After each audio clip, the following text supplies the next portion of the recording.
KPC ചർച്ചയൊന്നും ഉണ്ടായില്ല. Resolution ഉണ്ടായിരുന്നു. ആ റെസൊല്യൂഷൻ വെച്ച് അതിന്റെ ചർച്ചകളായിരുന്നു. റെസൊല്യൂഷൻ എന്ന് വെച്ചാൽ ചന്താച്ചോരി, അതുപോലെ തന്നെ വിദ്യാർത്ഥികളുടെ സമരം, അതോടൊപ്പം തന്നെ മറ്റ് പ്രധാനപ്പെട്ട വിഷയങ്ങൾ, ഇതെല്ലാം റെസൊല്യൂഷൻ ആയിരുന്നു. അതുമായി ബന്ധപ്പെട്ട ചർച്ചകളായിരുന്നു. ആ ചർച്ചകൾ കഴിഞ്ഞു, റെസൊല്യൂഷൻ പാസ്സാക്കി. ഒന്നും അതെനിക്കറിയില്ല. മുഖ്യമന്ത്രി ഒരു കൂടിക്കാഴ്ച, യോഗം കറക്റ്റ് 4 മണിക്ക് തുടങ്ങി, ഇപ്പോൾ തീർന്നു. മുഖ്യമന്ത്രി ഉടൻ തന്നെ ചെന്നൈക്ക് പോവുകയാണ്. അത് വൈകുന്നേരം ഒഫീഷ്യൽ ബ്രീഫിംഗ് ഉണ്ട്. അവർ രമേശ് ചെന്നിത്തല ഇവിടെ വന്നിട്ടുണ്ട്, കെ സുധാകരൻ പോകുന്നുണ്ട്, എല്ലാവരും ഉണ്ട്.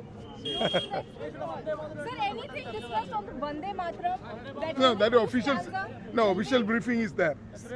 Right now, official briefing is there. Jairam Ramesh is giving official briefing.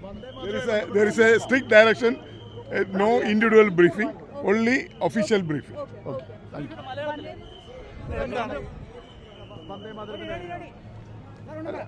വന്ദേമാതരത്തിൽ വ്യത്യാസമില്ല. കോൺഗ്രസിന്റെ സ്റ്റാൻഡ് നേരത്തെ തന്നെ വളരെ ക്ലിയർ.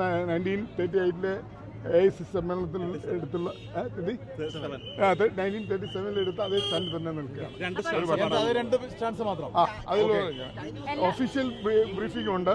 ശ്രീ ജയറാം രമേശ് ബ്രീഫ് ചെയ്യും.